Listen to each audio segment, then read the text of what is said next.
Hello and welcome everyone. Today आज हम लोग जानने वाले हैं इस पॉइंट को कि क्लैट में क्या चीजें करनी चाहिए, क्या चीजें नहीं करनी चाहिए। बट बिफोर दैट, आज उन स्टूडेंट्स के लिए भी बहुत बड़ा लेसन रहेगा जो स्टूडेंट ये तो आईआईटी की या तो नीट की प्रिपरेशन कर रहे हैं। एंड अब वो कंफ्यूज है, वो क्लैट में आना भी चाहते हैं, फिर अपनी उस फील्ड को भी नहीं छोड़ना चाहते हैं, क्लैट को एज अ बैकअप ऑप्शन भी रखना चाहते हैं, बट अपनी उस नीट या आईआईटी जर्नी को भी लीव नहीं करना चाहते हैं।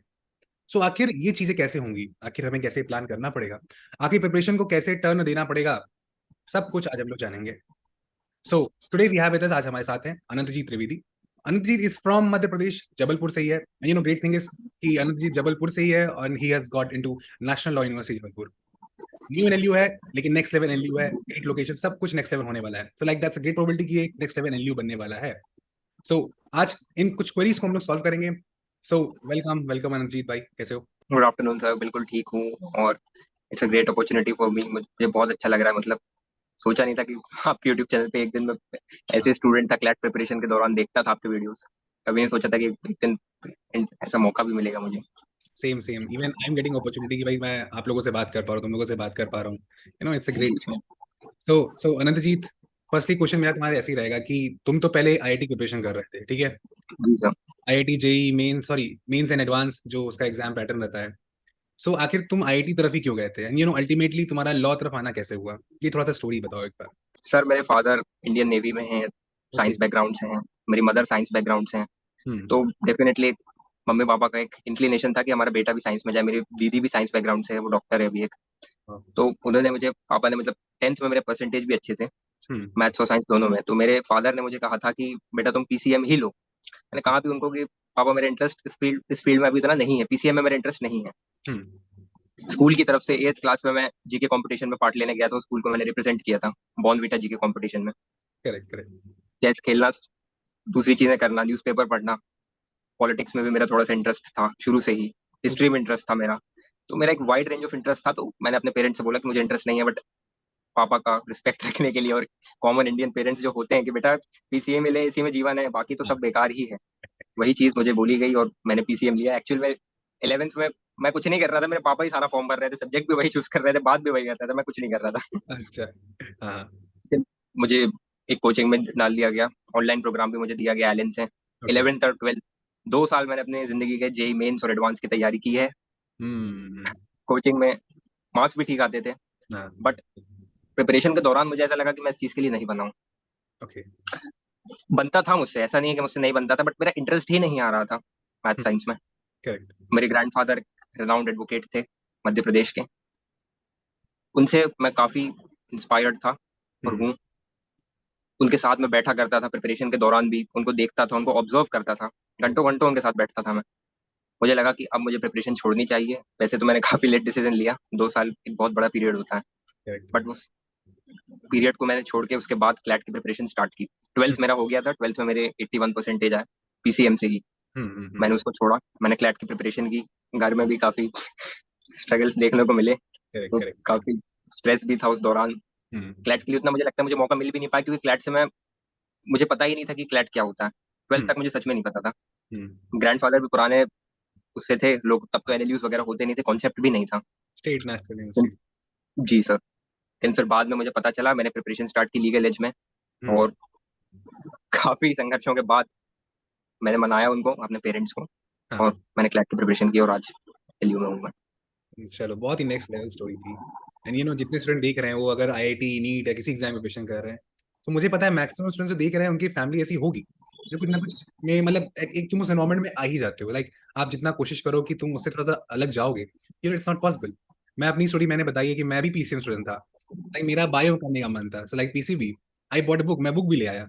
बट क्या हुआ, जब मेरे पर इतना लोगों ने बोल दिया पीसीएम लेना चाहिए, पीसीएम लेना चाहिए, दैट अल्टीमेटली जब स्कूल में काउंसलर ने पूछा तुम क्या लोगे, तो मैंने बोल दिया पीसीएम। एंड मैं पीसीएम में आ गया। लेकिन फिर 11th में मैंने डिसाइड कर लिया था कि भैया अब नहीं हो पाएगा मुझसे, अब मुझे नहीं आना यहाँ पे। सो आई थिंक हर स्टूडेंट की कहानी। सो अगर आप किसी भी मोमेंट पे फील कर रहे हो कि आपको इस प्रिपरेशन को हटना चाहिए, आपको नीट है या आईटी प्रिपरेशन से हटना चाहिए, अल्टीमेटली फिगर आउट कि तुम्हारे लिए क्लैट शायद हो सकता है, तो डिसाइड एट दैट मोमेंट, कोई मोमेंट लेट नहीं है। अनंत जी ने 12th के बाद डिसाइड करा है, 12th के एंड में डिसाइड करा है। सो आई थिंक हर स्टूडेंट के लिए इंपॉर्टेंट है कि कोई समय लेट नहीं है। बट डिसीजन प्रॉपरली होना चाहिए, दिमाग लगा के सोच समझ के लेना चाहिए। सो अनंत जी, तुमने लीगल एज कोचिंग ली थी, तो ट्वेल्थ में ही ली थी जी कि सर। ट्वेल्थ के बाद ड्रॉप में ही लिया था तुमने सारी कोचिंग? तो जैसे मैंने बताया 12th तक तो मैं तैयारी कर रहा था जेई मेंस और एडवांस की। हम्म। बट उसके बाद मैंने जेई मेंस का फॉर्म भी भर दिया था, बट मैं देने नहीं गया। हम्म। और मैंने लीगल एज ज्वाइन की जैसे ही मेरा 12th का रिजल्ट आया। मैंने ऑनलाइन कोचिंग ली थी लीगल एज भोपाल से, भोपाल सेंटर है उसका, और जबलपुर में ऑफलाइन सेंटर है, वहाँ हाँ। पे मैं जाता था मॉक्स देने के लिए। ओके। वहां से मैंने प्रिपरेशन अपनी स्टार्ट की। और लीगल एज काफी एक अच्छा कोचिंग है, एक अच्छा प्लेटफॉर्म। बहुत सारे लोग कहते हैं क्लैट के लिए कोचिंग जरूरी है या नहीं है, बट मुझे ऐसा लगता है कि क्लैट के लिए कोचिंग होना जरूरी है। करेक्ट। आप अपने मन से प्रिपरेशन उसकी नहीं कर सकते, आपके लिए बैकग्राउंड होना बहुत जरूरी है क्लैट का। बिल्कुल। सो लीगल एज में अच्छी प्रिपरेशन मुझे मिली, हम्म। काफी अच्छी फैकल्टीज भी थी, ऑनलाइन मुझे काफी अच्छा सीखने को भी मिला। सो और स्टूडेंट्स को भी बोलना चाहूंगा, like if you want to buy course of Legal Edge, तो लिंक डिस्क्रिप्शन में दी हुई है, you can get 10% discount from us. So Anant ji, ये थोड़ा सा पॉइंट बताओ, लाइक स्टूडेंट्स बहुत बोलते हैं कि भाई क्लैट तो 2 महीने में निकल जाएगा, आप आईआईटी प्रिपरेशन करो 2 महीने निकल जाएगा। तो तुम्हारा क्या कहना है इसमें, तुम्हें कितना टाइम लगा और तुम क्या फील करते हो इस पे? सर मुझे 1 साल लगा क्लैट की प्रिपरेशन करने में। हम्म। शुरू में मैं भी यही सोचता था कि 2-3 महीने में क्लैट निकाल लूंगा, क्योंकि जेई के स्फीयर से मैं निकल करके आया था। करेक्ट। लाइक जेई एडवांस को तो लोग बोलते हैं toughest exams of the world. So मुझे भी ऐसा ही लगता था, बट ये एब्सोल्युटली मिथ है, बहुत बड़ा मिथ है। और स्टूडेंट्स इससे बाहर जितनी जल्दी निकलेंगे उतना हम्म। ही उनका भला होने वाला है। अगर वो उसी मिथ में फंसे रहे कि 2 या 3 महीने में वो निकाल लेंगे, आप नहीं निकाल सकते। बहुत प्रैक्टिस लगती है इसमें, बहुत एनालाइज करना पड़ता है। और क्विक आप 1-2 महीने में अगर सोचो कि मैं निकाल लूंगा, तो आप करेक्ट। बहुत बड़ी गलतफहमी में हो, क्योंकि जो क्लैट का पेपर होता है उसमें स्पीड भी बहुत मायने रखती है, एक्यूरेसी भी बहुत मायने रखती है। करेक्ट। शुरुआत में जब मैं मेरा मिथ ये तब टूटा जब कोचिंग में मैं मॉक्स देने गया। हम्म। और मॉक्स देने के टाइम पर जो मेरे अटेम्प्ट थे वो आते थे 60 अटेम्प्ट, 70 अटेम्प्ट। और मेरे साथ वाले 110, 120, कुछ कुछ के तो 130 अटेम्प्ट के भी ऊपर चले जाते थे। और हम्म। एक्यूरेसी बिल्कुल 30-40 नंबर आ रहे हैं, 50 नंबर आ रहे हैं शुरू में। करेक्ट। उससे मेरा मिथ टूटा कि नहीं भाई, ऐसा बिल्कुल भी नहीं है। क्लैट एक काफी ट्रिकी पेपर है, और उसके लिए आपको मिनिमम 2 साल प्रिपरेशन तो चाहिए ही चाहिए, बट 1 साल तक की भी हो तो ठीक है। ये बहुत इंपॉर्टेंट पॉइंट तुमने बोला भाई, कि लाइक व्हेन यू गिव मॉक्स, और मॉक से हर बच्चा भागता है ना, क्योंकि बिकॉज उसको सेल्फ इवैल्यूएशन हो जाता है कि तुम कहाँ पे स्टैंड कर रहे हो। और मॉक इसलिए इंपॉर्टेंट हो जाता है, एंड व्हेन यू गिव मॉक्स तुम पता चलता है भाई तुम कहाँ स्टैंड कर रहे हो, तुम अटेम्प्ट ही नहीं कर पा रहे हो उतने क्वेश्चंस। आपको नॉलेज जी। तो साइड में रख दो, आप तो अभी अटेम्प्ट ही नहीं कर पा रहे हो, आप तो आउट ऑफ द गेम हो, आप नॉलेज लेके कहाँ। सो और ये चीज डेवलप करने में टाइम लगता है, ये कोई वो नहीं है कि आप 4 क्वेश्चन प्रैक्टिस कर लोगे वो वाला गेम है। ये टाइम लगेगा, आप रीड करोगे, स्पीड बढ़ेगी, इट टेक्स अ धीरे लॉट। धीरे slow and study process. So coaching में तुम्हारा कैसा प्रिपरेशन रहता था, लाइक क्या शेड्यूल रहता था तुम्हारा? इवन तुम्हारा भी डेली क्या शेड्यूल रहता था? सो कोचिंग में मेरा ऐसा रहता था, सुबह से क्लासेस चालू हो जाती थी लीगल एज में। लाइक हाँ। 10 o'clock से क्लासेस स्टार्ट हो जाती थी, दोपहर तक चलती रहती थी, 2 बजे 3 बजे तक भी। हाँ। तो हाँ। मैं सुबह कोशिश करता था, शुरुआत में मैं लेट उठता था काफी, मतलब हम्म। मेरी आदत हो गई थी 9 बजे के आसपास उठना और लेट नाइट तक पढ़ना। हम्म। बट बाद में मुझे ऐसा लगा कि थोड़ा सा अगर हम जल्दी उठेंगे सुबह, तो वो हमारी रूटीन के लिए भी अच्छा रहेगा, हमारा माइंड भी ज्यादा अलर्ट रहेगा। क्लैट में अलर्टनेस भी बहुत जरूरी है, क्योंकि अगर आप पेपर पढ़ते टाइम अगर आपने एक भी कोई इंपॉर्टेंट पॉइंट चूक गया अगर पढ़ना, जैसे लीगल रीजनिंग, और आपकी अलर्ट उतना नहीं रहे, तो हम्म। डेफिनेटली आप गलत करके ही आओगे पेपर में। तो रूटीन मैंने फिर बाद में चेंज किया, सुबह मैंने जल्दी उठना स्टार्ट किया। हम्म। और उससे मुझे काफी फायदा हुआ, मतलब हेल्थ बेनिफिट्स भी हुआ, मेरा माइंड में अलर्ट हुआ, मेरा स्कोर भी इंप्रूव हुआ। ओके। शाम को मैं, मेरा सेंटर यही है लीगल एज का जबलपुर में, हाँ। तो मैं जो है ऑनलाइन क्लासेस अटेंड करने के बाद शाम को वहाँ जाता था, हम्म। क्वेश्चंस प्रैक्टिस करता था, होमवर्क करता था। और हर हफ्ते वहाँ पे मॉक होता है, तो एटलीस्ट करेक्ट। एक mock once in a week इतना तो मैं अटेम्प्ट करता ही था। सो सारे स्टूडेंट्स के लिए एक और लर्निंग है, लाइक जैसे आप लोग कोचिंग, जैसे मैंने अनंत जी ने भी बताया कि बहुत इंपॉर्टेंट है, और बट कोचिंग कौन सी लेना है, ऑनलाइन प्लस ऑफलाइन, ये भी बहुत बड़ा कंफ्यूजन है स्टूडेंट्स के बीच में। सो जी सर। ऑनलाइन आपको बेटर टीचर मिल जाता है, लाइक आपने वो बता रहे हो आनंद जी, तुमने ऑनलाइन कोचिंग ली, like you get the best faculty, जो शायद भोपाल में ज्यादा टाइम रहती होगी, जी। किसी और डिस्ट्रिक्ट में रहती होगी। But you are getting offline environment also, तुम्हारे पास जबलपुर सेंटर है तो तुमको ऑफलाइन इन्वायरमेंट भी मिल रहा है, तुम्हारा फोकस भी बन रहा है, तुम्हारा एक कम्युनिटी भी बन रही है। सो लाइक दोनों ऑफलाइन के बिना बेनिफिट। सर हाँ। एक्चुअली में नहीं हो सकता ऑफलाइन के बिना। अगर आप सोचो ऑनलाइन पढ़ाई बस हो जाएगा, वो सुपर फोकस्ड स्टूडेंट्स जो होते हैं वो सिर्फ हम्म। 1 या 2% ठीक होते हैं। अगर आपको ऑफलाइन माहौल मिल रहा है हम्म। तो वो आपके लिए काफी बेनिफिशियल होगा, बहुत सपोर्टिव भी होगा, क्योंकि आपको रियल में आप कंपटीशन को देख रहे हो। हम्म। ऑनलाइन में तो ऐसा है कि भाई आपके हाथ में सब कुछ है, मोबाइल है, करना पड़ता डिस्ट्रैक्शन तो है। आ ही जाते सो लाइक अगर ऐसा भी ऑप्शन कर सकते हो, अगर आपके डिस्ट्रिक्ट में आपको लगता है कोई और क्लैट की अच्छी कोचिंग नहीं है, तो आप एक ऑनलाइन कोचिंग ले लो, साथ में एक लाइब्रेरी ज्वाइन कर लो। तो लाइक कुछ हैं। Question, yes. कुछ बनाओ कॉम्बिनेशन, जैसे तुम्हारा एक पैटर्न बने, रोज मूव करो, रोज सुबह 8 बजे उठ रहे हो, शाम को 8 बजे काम खत्म कर रहे हो, लाइक प्रिपरेशन तुम्हारी फुल मूव ऑन कर रही है drop year, because drop year, Anand ji तुम ड्रॉप ईयर थोड़ा सा बताओ, लाइक मुझे तो लगता है ड्रॉप ईयर में टाइम बर्बाद बहुत ज्यादा ही हो जाता है, अगर आदमी फोकस नहीं है अगर ड्रॉप ईयर में। सर एक्चुअल में टेक्निकली देखा जाए तो मेरा ड्रॉप ईयर तो था नहीं, क्योंकि 1 साल ही मैंने प्रिपरेशन की। हाँ। बट 12th के बाद एज वाइज मैं एक ड्रॉपर ही था, और मैं अपने आपको ड्रॉपर ही ट्रीट करता था। हम्म। तो सर ड्रॉप ईयर में ऐसा होता है कि डिप्रेशन भी बहुत ज्यादा हो जाता है आपको लास्ट लास्ट में, क्लैट के जब कुछ महीने ही बचते हैं तो आपको लगता है कि अगर इस बार नहीं हुआ तो क्या। कहाँ। तो ड्रॉपर्स को तो मैं यही कहूंगा कि आप बिल्कुल बिल्कुल अच्छे से प्रिपरेशन करिए आप। हम्म। ऐसा बिल्कुल मत सोचिए कि नहीं होगा तो क्या होगा, या ऐसा कुछ भी मत आप सोचिए। आप अच्छे से प्रिपरेशन करिए, हम्म। रूटीन एक अपना बना के रखिए। और आपके पास तो ज्यादा टाइम है, फ्रेशर से ज्यादा टाइम है आपके पास। फ्रेशर्स को तो 12th भी देना है, स्कूल भी मैनेज करना है, आपके पास तो ऐसा कुछ भी नहीं है। तो हम्म। आप तो आराम से बिल्कुल टाइम दीजिए, 8 घंटा 9 घंटा जितना आप दे सकते हैं डेली, करेक्ट। उतना आप दीजिए। एक 8-8-8 का आप रूल बना सकते हैं, मतलब जो मैंने बनाया था। आठ ओके। घंटे पढ़ाई, 8 घंटे सोना, और 8 घंटे अदर एक्टिविटीज। ओके। तो ये रूल आप अप्लाई कर सकते सही सही, बहुत ही नेक्स्ट लेवल था ये तो, बढ़िया लग रहा है। और अनंत जी, तुम्हारा ऐसे क्या प्लान रहता था पूरे ईयर का, क्या प्लान था तुम्हारा? क्योंकि ईयर का टाइम ये भी नहीं बहुत ज्यादा, ये भी नहीं बहुत कम है। तो लाइक अब तुम जीरो से स्टार्ट कर रहे हो, तुमने कैसे प्लान करा अपनी पूरी प्रिपरेशन जर्नी को 1 ईयर की? हैं। सर शुरुआती 1-2 महीने तो समझने में ही लग गए कि एग्जामिनेशन क्या पूछ रहा है और ये क्या चाहता है। हम्म। बट उसके बाद जब प्रिपरेशन आगे बढ़ी तो लगा कि वाकई में टाइम कम है। हम्म। जो कि फीलिंग आती ही आती है, ड्रॉपर को तो आएगी आएगी। सो ईयर मैंने प्लान ऐसा किया था, मैंने काफी लीगल एज की फैकल्टीज ने भी मुझे सपोर्ट किया, काफी गाइड किया। हम्म। उन्होंने कहा कि देख भाई तू ऑनलाइन क्लास अटेंड कर, ऑफलाइन सेंटर आ जाया कर, हम्म। अच्छे से प्लान बना, पढ़। कुछ ऑफलाइन क्लासेस भी हमारे सेंटर पे होती थी, उसको भी मैं अटेंड कर लेता था, कुछ डाउट्स होते थे वो पूछ लेता था। हम्म। उस हिसाब से मैंने 1 साल को पूरा प्लान किया था। और बिल्कुल मूवीज, ये वो जितनी सीरीज वेब सीरीज वगैरह हैं उन सबसे थोड़ा सा दूर मैं हो गया था। और अच्छे से मैंने उसको प्लान किया है। होमवर्क में मैं कहना चाहूंगा कि अगर आप होमवर्क ठीक से नहीं कर रहे हैं किसी भी कोचिंग में अगर आप हैं, जैसे हम्म। आपको क्वेश्चंस जो प्रैक्टिस करने के लिए दिए जाते हैं, तो वो बैकलॉग इतना ज्यादा बाद में आपका हो जाएगा कि फिर आप उससे आप फिर नहीं निकल पाओगे। सो बैकलॉग को आप ज्यादा चढ़ने मत देना। आई थिंक एक दिन भी अगर बैकलॉग होता है ना, तो फिर वो पाइल अप होता है नेक्स्ट डे के लिए, फिर नेक्स्ट डे के लिए। फिर और नेक्स्ट डे के लिए फिर आपको लगेगा कि मेरे लिए तो 1 साल भी कम है, क्लैट के लिए 2 साल भी कम है। 3-3 4-4 साल लोग प्रिपरेशन करते रहते हैं, हमारे साथ कई सारे स्टूडेंट्स थे 3 साल से प्रिपरेशन कर रहे थे। I know, I know, I know भाई, मेरे भी फ्रेंड्स थे कुछ जो 3 3 साल में निकाले हैं, बस भाई 2 3 ड्रॉप में भी निकाला है लोगों ने, 3 3 ड्रॉप में भी। Routine drop. आई थिंक लंबा टाइम हो जाता है, तो वही बोलते हैं ना कि लाइक अगर आप 4 साल में वही काम कर लो, 1 साल में कर लो, एफर्ट लगना ही लगना है, टाइम बचा एफर्ट्स तो लगते हैं। तो आप एफर्ट को 4 साल में डिवाइड करो, तो एक ही साल में कंप्लीट कर लो, बहुत डिफरेंस हो जाता है। हाँ अनंत जी, अब तुम थोड़ा सा सब्जेक्ट स्पेसिफिक स्ट्रेटजी थोड़ा सा मुझे बताओ कि हर सब्जेक्ट में तुमने क्या स्ट्रेटजी बनाई थी, लाइक मैथ्स को कैसे सॉल्व करते थे, क्या सोर्सेज थे, और कितनी प्रैक्टिस क्या करते थे, ये थोड़ा सा हर सब्जेक्ट के बारे में थोड़ा सा आइडिया दो। अब जैसे आपने बोला, मैं तो मैथ्स बैकग्राउंड से ही था, तो हाँ। मुझे क्वांटिटेटिव एप्टीट्यूड में ज्यादा मुझे डिफिकल्टी आई नहीं। बट जो मेरे साथ के स्टूडेंट्स थे उनको हम्म। डेफिनेटली डिफिकल्टी फेस होती थी, और वो उसको इग्नोर करते थे एक तरीके से। मैं सबसे पहले तो ये कहूंगा भाई, क्यूटी को इग्नोर बिल्कुल मत करना। जो मैथ्स स्टूडेंट्स हैं उनके लिए तो ठीक है, बट जो ह्यूमैनिटीज है, कॉमर्स बैकग्राउंड से हैं, वो क्यूटी को बिल्कुल भी इग्नोर ना करें। क्यूटी आपका, और उससे मुझे मॉक्स में भी काफी मदद मिली। मेरा स्कोर जो उसकी वजह से 8 या 9 या 10 तक भी मैं स्कोर कर लेता था अच्छे से। हम्म। अगर और ज्यादा टाइम बाद में जब मैं देने लगा तो 12-13 भी मेरा स्कोर जाने लगा था क्यूटी में। तो ओके। उससे मेरा स्कोर काफी बढ़ने में मुझे मदद मिली। हम्म। तो उसमें आप बेसिक मैथ्स ही है, ऐसी कोई बहुत ज्यादा कठिन मैथ्स नहीं है क्यूटी हम्म। में। तो करेक्ट। आप रेशियो एंड प्रोपोर्शन है, परसेंटेजेस हैं, एकदम नॉर्मल मैथ्स है। आप 10th तक की, क्योंकि क्लैट ने भी अपने कंसोर्टियम में लिख रखा है कि 10th तक की मैथ्स ही हम पूछेंगे। तो हम्म। आप उसी से अच्छे से पढ़िए, क्वेश्चंस को प्रैक्टिस करिए। क्यूटी में तो प्रैक्टिस ही है, मैथ्स इज प्रैक्टिस। करेक्ट। दूसरा, इंग्लिश सेक्शन जैसे है, तो हम्म। उसमें आप काफी डाइवर्स सेक्शंस आते हैं। जैसे कि इकोनॉमिक्स से पूछ सकता है वो, साइंस से पूछ सकता है, एस्ट्रोफिजिक्स से पूछ सकता है, किसी से भी पूछ सकता है। तो इंग्लिश के लिए तो आप वेरिड सेक्शंस को पढ़िए। उसके लिए जो न्यूज़पेपर्स, मैगजीन्स, करेक्ट। कोचिंग वाले जो क्या कहते हैं सजेस्ट करते हैं, आप हम्म। वेरिड जॉनरास को पढ़िए, अलग अलग पैराग्राफ्स को पढ़िए। उससे आपको इंग्लिश में मदद मिलेगी। क्योंकि इंग्लिश में अगर आपको पता नहीं है कि, अगर आप मान लीजिए कोई सेक्शन आए, मुझे इंग्लिश में मेरा स्कोर तब इंप्रूव हुआ, हम्म। मुझे हिस्ट्री में बहुत इंटरेस्ट था शुरू से। जब हम्म। सिमिलर पैसेज जिससे मैं पहले से ही जो मुझे पता है, करेक्ट। वो जब मैंने उसको पढ़ा, कुछ बैटल को लेके था, सेकंड बैटल को लेके था शायद, कुछ पैसेज आया था, उसमें हम्म। मेरा बहुत अच्छा स्कोर आया और मेरी स्पीड भी बहुत तेज थी। तब मैं समझ गया कि अगर आपको पहले से ही इसके बारे में कुछ पता है तो करेक्ट। आपका इंग्लिश में स्कोर बहुत अच्छा जाएगा। और अगर आपको बिल्कुल नहीं पता है कि ये सब्जेक्ट क्या है, एस्ट्रोफिजिक्स के ऊपर आ गया आपको कुछ पता ही नहीं है, हम्म। साइंस के ऊपर आ गया आपको पता ही नहीं है, या हम्म। इकोनॉमिक्स कुछ टर्म्स आ गए, कुछ इकोनॉमिक्स के जो वोकैब के टर्म्स रहते हैं वो अगर यूज हो गए, आपको नहीं पता है, आप इंग्लिश में स्कोर नहीं कर पाएंगे। तो अलग अलग डिफरेंट वैरायटी की आप चीजें पढ़िए, मैगजीन्स पढ़िए, न्यूज़पेपर पढ़िए, जो करेक्ट। आर्टिकल्स पढ़ने के लिए बोला जाता है उसको पढ़िए।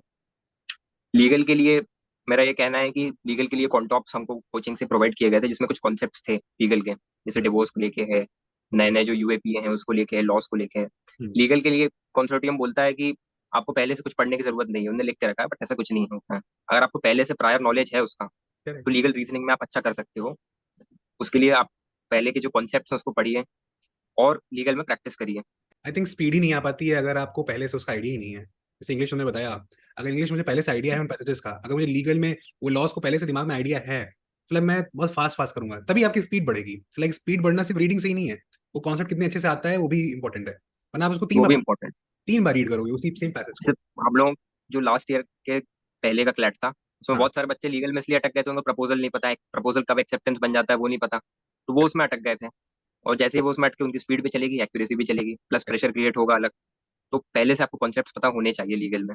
उसमें पहले का जो लीगल का पेपर था क्लैट का, जैसे आपको भी पता होगा सर, तो हम्म। उसका जो क्या कहते हैं, पहले अलग तरीके से आता था, अब अलग तरीके से आता है, उसका फॉर्मेट काफी चेंज हो गया है।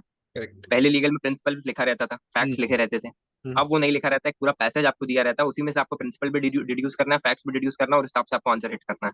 हम्म। तो वो चीज आपको एक एक अंडरलाइन करके अगर आप पढ़ेंगे पैसेज को, और प्रिंसिपल अगर आपने उससे निकाल लिया, फैक्ट्स निकाल लिए, तो आप सही ऑप्शन को हिट कर सकते हैं। करेक्ट। लॉजिकल रीजनिंग में प्रैक्टिस तो है ही, बट हम्म। प्रैक्टिस बहुत सारे बच्चे करते रहते हैं, बट मुझे ऐसा लगता है कि लॉजिकल रीजनिंग में अगर आपको जो main point of the paragraph है वो हम्म। अगर निकालते आ गया, कि जो उसकी समरी क्या है, उसका मेन पॉइंट क्या है, अगर आपके वो दिमाग में है और आपने उसको पढ़ करके समझ लिया, तो आप हम्म। क्वेश्चंस को सही से हिट कर सकते हो। और अगर आपको मेन पॉइंट समझ में नहीं आ पाया, समरी आप नहीं निकाल पाए उसकी, तो आप उसको प्रैक्टिस करते रहिए, कुछ नहीं होगा लॉजिकल रीजनिंग में। But I think logical reasoning भी प्रैक्टिस से ही इंप्रूव होगी आप प्रैक्टिस से ही इंप्रूव होगी, बट उसके जो सर प्रायर कॉन्सेप्ट्स रहते हैं उससे भी मुझे मदद मिली थी। हाँ। लॉजिकल में जो प्रायर कॉन्सेप्ट्स रहते हैं हाँ। हाँ। वो भी आपको काफी हेल्प करेंगे। तो लाइक, और जीके में क्या करा था तुमने, जीएस में, सर जीके? जीके में तो ऐसा था कि हाँ। जीके काफी ज्यादा खतरनाक अलग लेवल का आया था। हाँ। हाँ। हाँ। और कुछ इस तरीके के क्वेश्चंस पूछे गए थे, जो यूक्रेन के प्रेसिडेंट है उनका पूरा नाम क्या है, उनका अब सबको पता है जेलेंस्की नाम है, बट वो के जेलेंस्की है कि जे जेलेंस्की है। इस हाँ। तरीके के कुछ क्वेश्चंस फ्लैट का जो जीके है वो काफी अनएक्सपेक्टेबल था। करेक्ट। किसी ने एक्सपेक्ट नहीं किया था कि इस तरीके का जीके आएगा। लीगल एज की हम सारी चीजें जो उन्होंने मैगजीन्स दी थी, पूरे 1,000 क्वेश्चन की लिस्ट बनाई थी, सब हम पढ़ के गए थे, बट उससे काफी कम आया। करेक्ट। तो मुझे ऐसा, इवन उस कारण से मेरी रैंक भी थोड़ी सी उस पर असर पड़ा था जीके पे। ओके। तो मुझे ऐसा लगा उसके बाद कि सर जीके में अगर आप न्यूज़पेपर्स पढ़ने की आपकी आदत है, एक हम्म। साल 2 साल लगातार आपकी आदत रही है कई सब बहुत समय से, तभी आप जीके को सही से अटेम्प्ट कर पाएंगे। अगर आपकी प्रिपरेशन की उसकी आदत नहीं है, ओके। तो जीके आपका बिगड़ सकता है। तो मैं तो स्टूडेंट्स को ये कहना चाहूंगा, जीके पे अगर आप न्यूज़पेपर रोज पढ़िए, और एक हैबिट बनाइए कि न्यूज़पेपर आपको रोज पढ़ना है। और अगर कुछ बच्चे होंगे जो कहेंगे कि अब न्यूज़पेपर पहले तो कभी पढ़ा नहीं, अब क्या करें, जो पहले की न्यूज़ रही होगी या पहले के कॉन्सेप्ट्स रहे होंगे, तो उसके लिए आप थोड़ा सा डिटेल्ड स्टडी कर सकते हैं गूगल में उन टॉपिक्स को डाल करके कि उनका हिस्टोरिकल बैकग्राउंड क्या था। आप पढ़ सकते हैं, अब तो इन्फॉर्मेशन का युग है, आप उससे पढ़ सकते हैं, तो उससे आपको जीके में हेल्प मिलेगी। एंड जीके में तुम्हारा सोर्स लिमिटेड था अप टू, मतलब लीगल एज तक ही तुम सीमित थे, कि उसके बाहर भी तुम गए थे, लीगल एज ही तक थे? सर लीगल एज और न्यूज़पेपर्स तक ही मैं सीमित था, क्योंकि जीके में सर, जीके तो एक ओशन की तरह है। करेक्ट। अगर आप बहुत सारे स्टूडेंट्स ने किया था कि काफी सारे सोर्सेस खुद ने कर रखा था, एक हम्म। और दो दो तीन तीन कोचिंग से जो है टेस्ट सीरीज ले रखी थी, उसमें जीके में वो लगे हुए थे, और हाँ। एट द एंड वो सब पूरा उन्होंने जो है मैशअप कर दिया और आया नहीं। तो मेरे हिसाब से सोर्सेस को आप लिमिटेड रखो, न्यूज़पेपर तक रखो। और जो हम्म। उसके जो न्यूज़पेपर में खबरें आती हैं, छोटी सी एक साइड में न्यूज़ ब्रीफ भी रहता है, करेक्ट। उसको आप गूगल सर्च करके थोड़ा सा इंटरेस्ट दिखा करके उसका हिस्टोरिकल बैकग्राउंड क्या है, उससे रिलेटेड कॉन्सेप्ट्स क्या हैं, करेक्ट। वो अगर आप देखोगे, विकिपीडिया आप खोल लो, उससे रिलेटेड कॉन्सेप्ट्स देख लो कि क्या है। कोई भी एक न्यूज़ में कितनी सारी न्यूज़ रहती हैं, अलग अलग कनेक्शंस बैठ जाते हैं। उस तरीके से आप रखो, और सोर्सेस को अपने लिमिटेड रखो आप। आई थिंक अगर हम लोग इस तरह से प्रिपरेशन करेंगे, एक क्वेश्चन से 10-10 क्वेश्चन मतलब निकलते हैं, आप प्रिपेयर कर सकते हो। आपने अगर जी। व्लादिमीर जेलेंस्की, जो भी इसका नाम है, I don't remember exactly, Vladimir Zelensky क्या नाम है भाई इसका? क्या नाम व्लादिमीर जेलेंस्की, के है? जेलेंस्की। ओके। ओके। सो जो भी जेलेंस्की है, लाइक उनका बैकग्राउंड जाओ, लाइक व्हाट्स हैपनिंग, वो कहाँ से आए, फिर वहाँ की थोड़ी हिस्ट्री देख ली, तो यूक्रेन के बारे में इंपॉर्टेंट प्लेसेस क्या है। तो लाइक ऐसे ही प्रिपरेशन होती है, ऐसे नहीं कि खाली फैक्चुअल पकड़ा और चालू कर दिया आपने, 1000 पेज पढ़ डाले। सो मतलब पढ़ा, फिर थोड़ा सा बैकग्राउंड गए, वो इंटरेस्टिंग भी डेवलप होता है, इंटरेस्टिंग भी होता है, और तुम्हें याद भी जल्दी होता है जो तुमको रिसर्च करते हो, फोटोज देखते हो उसकी गूगल पे, है ना, कुछ ऐसे ही प्रिपरेशन बेस्ट रहती है। सो अनिल, इस पॉइंट पे तुम बताओ कि क्या मॉक्स और टेस्ट सीरीज तुमने कितनी दी थी, कैसे प्लान करते थे मॉक टेस्ट सीरीज को तुम? सो मॉक्स तो वंस इन अ वीक देते ही थे शुरू से, मैंने मॉक्स रियरली ही मिस किए होंगे कोचिंग में। उससे आपको पता चलता है कि आप कौन से कहाँ पे हो। लेकिन हम्म। बहुत सारे बच्चों ने गलती की थी कि वो मॉक्स, उनको मॉक्स देने की ऐसी आदत लग गई कि वो मॉक्स ही देते रहेगा। तो आप मॉक्स दो, वंस इन अ वीक आप मॉक्स दो, बट उसको एनालाइज भी करो कि हम्म। आपकी कहाँ गलती हो रही है। एक एक सेक्शनल, एक लीगल एज में सेक्शनल एनालिसिस भी रहता है, हर एक क्वेश्चन का एनालिसिस भी रहता है, आप उसको एनालाइज करो। मॉक देने के बाद आप घर आके आराम से मत बैठो, आप उसको थोड़ा सा 1 घंटा 2 घंटा, करेक्ट। जो आपने आज मॉक दिया है उसको आप एनालाइज करो, और उसी दिन एनालाइज करो सेम डे। मॉक की ये स्ट्रेटेजी। तो आपको उससे पता चलेगा कि आपकी क्या वीकनेस है और आप कहाँ पे लैक कर रहे हो। बाकी तो लीगल एज के साथ आप चलते रहो, एक साल में आपके आराम से 40 मॉक से ऊपर भी जा सकते हैं। करेक्ट। करेक्ट। आप करेक्ट। लीजिए। सो आई थिंक जो आपकी कोचिंग है, जहाँ भी आपने लिया हुआ है, उसके सारे मॉक्स को दीजिए। अगर वो कोचिंग से थोड़े कम मॉक्स मिल रहे हैं, या फिर आपको लग रहा है उस लेवल में मॉक्स नहीं है, तो आप कोशिश करिए कोई और कोचिंग से भी परचेज करिए। कोई और बट कोचिंग से भी ले सकते हैं। Correct, correct, but mock test series आप लीव नहीं कर सकते, आप छोड़ नहीं लीव नहीं सकते। करना। वो प्रिपरेशन का एक बेस बनाता है आपका, वो बहुत इंपॉर्टेंट रहेगा। सो अनुज जी, इस पॉइंट बताओ यार कि like how are you spending these days, आजकल तुम क्या कर रहे हो? अभी तो ज्वाइनिंग में कुछ टाइम है एनएलयू में, so what are you doing these days? Sir अभी तो थोड़ा सा खुशी का माहौल भी है घर पे, और हम्म। एनएलयूज को मतलब एनएलयू जबलपुर मुझे मिल गया है। मैं खुश हूँ, टीयर 3 का है, बट मेरे लिए उतना मतलब मुझे ऐसा लगता है कि 1 साल और ड्रॉप लेने का मैं सोच रहा था, बट मेरे 2 ड्रॉप्स हो जाते तो मैंने सोचा कि नहीं अब मैं, क्योंकि एट द एंड आपको जो है आप वहाँ पे कॉलेज में कैसा करते हो वो हाँ, मैटर करता है। बहुत। वहाँ पे आप कितना एक्सप्लोर कर पा रहे हो और कितना आउटपुट निकाल पा रहे हो वो मैटर करता है। पेरेंट्स का क्या रिएक्शन था, हाउ आर पेरेंट्स फीलिंग जब तुम्हारा क्लास में हो गया? पेरेंट्स तो सर थोड़ा घर पे एक आध मेंबर तो होता ही है जो अभी हाँ, भी थोड़ा सा चीटाकशी करने का काम करते हैं, बट पेरेंट्स मेरे सेटिस्फाइड हैं। Correct correct. दीदी जरूर बोलती रहती हैं यार कहाँ कौन से अलग फील्ड में चला गया ये, बट हाँ, मैं बोलता हूँ कि नहीं। सो भाई वो हमेशा आजकल होता है, लाइक मेरे भी दो तीन रिश्तेदार हैं, दे यूज्ड टू से तुम्हारा तो एनालिस्ट बैंगलोर नहीं हो, तो मैंने कहा थैंक यू यार, अब क्या करूं। एनालिस्ट बैंगलोर नहीं हो, so like there is no stop, कहाँ तक जाओगे? लाइक मैं यहाँ तक आया, सो लाइक एनालिस्ट बैंगलोर वाले को शायद हार्वर्ड में जाना चाहिए था, so like there is no stop. Fuck. Actually अगर हम देखेंगे सर तो वर्ल्ड क्यूएस रैंकिंग में तो एनएलएस बैंगलोर भी बाहर हो चुका है। लॉफ्ट के वीडियोस क्या तुम्हें हेल्प करते थे? तो आपकी वीडियो से काफी हेल्प मिली, जो स्टूडेंट्स आते थे उनसे भी इंसाइट लिया, हाँ, और जो इंटरव्यूज बीच बीच में होते रहते थे उससे भी काफी मदद मिली, और लॉ लीगल फील्ड को एक तरीके से जानने का मौका भी मिला कि करेक्ट। आपके पीडीएम से कि लॉ की फील्ड में क्या क्या अप्रोचेस हो सकती हैं, हम्म। कितना कुछ उसमें स्कोप है, डाइवर्स स्कोप है, वो सब जानने को मिला। तो आपकी वीडियोस तो हेल्पफुल थे ही, और आगे भी हेल्पफुल रहेंगे क्योंकि आप तो सीनियर हैं, गाइड करते ही रहेंगे, गाइडेंस आपसे लेते रहेंगे सर। यार it was really wonderful talking to यार, बहुत सारी क्वेरीज में सॉल्व करी, खासकर ये क्वेरी जो नीट और जेई एस्पिरेंट रहते हैं यार, वो बहुत कमेंट करते हैं like what should I do. So मैं तो कहता हूँ भाई एक जगह फोकस करो, 2 महीने में नहीं निकलना है, थोड़ा सा टाइम दो, एक जगह फोकस करो, लाइक ऐसा नहीं कि नीट भी कर रहे हो, जेई भी कर रहे हो, साथ में आप ऐड भी कर रहे हो, तो लाइक कुछ ही नहीं होना है, एक चीज फोकस करो लेकिन अच्छे से टाइम लगा के फोकस करो, है ना?